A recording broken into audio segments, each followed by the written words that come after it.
Charismatic authority, the third type of authority as given by Max Weber. Now, Max Weber, he talks about three types of authority: rational legal authority, traditional authority, and charismatic authority. Now, this particular type of authority legitimized by charisma that rests on the devotion of the followers to the exceptional sanctity, exemplary character, heroism, or special powers of leaders. Now, whenever you try to understand, जब भी आप तीन तरह की जो authorities है as given by Max Weber, उनको समझने की, अंडरस्टैंड करने की कोशिश करेंगे, तो आप हमेशा कंपेरेटिवली उनको समझने की कोशिश करें. How the basis of authority varies from rational legal to traditional to charismatic. अब इस टाइप ऑफ अथॉरिटी में, दैट इज करिस्मेटिक अथॉरिटी में, दोनों इंपॉर्टेंट है, the devotion of the followers and the leaders. But इसमें द डिवोशन रेस्ट ऑन, किस पे rest करती है? द एग्जेम्पलरी करेक्टर, हीरोइज्म और special powers of leaders. That is, जो लीडर्स हैं उनके पास कुछ करिस्मेटिक क्वालिटीज हैं जिसकी वजह से the followers, they follow them and they obey their commands. It means that person in question is endowed with extraordinary qualities. उनके पास कुछ extraordinary qualities हैं, and this charisma is the reason why they have authority.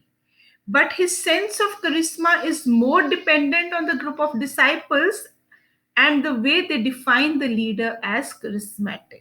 अब actual में उसके पास charismatic qualities हो या ना हो, that depends upon the group of disciples, that is कि उसके जो followers हैं वो ऐसा मानते हैं या नहीं मानते हैं.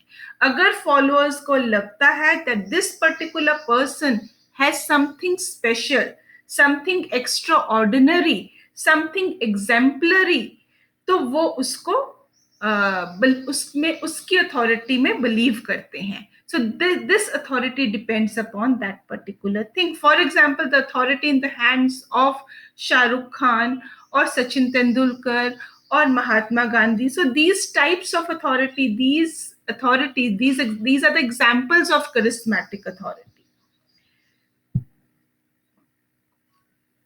Now, if the disciples, they define a leader as charismatic, then he or she is likely to be a charismatic leader, irrespective of whether he or she actually possesses any outstanding trait.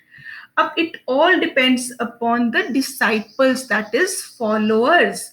अगर followers को लगता है कि leader के पास charismatic qualities हैं, irrespective of the fact कि उसके पास actually में है या नहीं है, पर अगर फॉलोअर्स को लगता है कि उसके पास है, that person becomes a charismatic leader.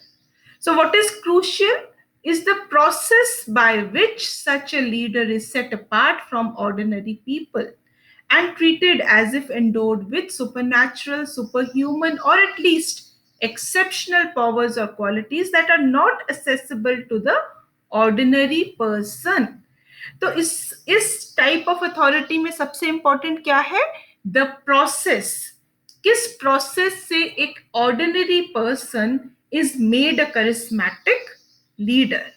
So it depends upon the belief of the disciples, that is the leaders, the followers, and the process by which a person is set apart, उसे अलग किया जाता है ordinary लोगों से, or is endowed with, because he has something supernatural, superhuman, or at least some exceptional powers or qualities. So he is different from the ordinary people.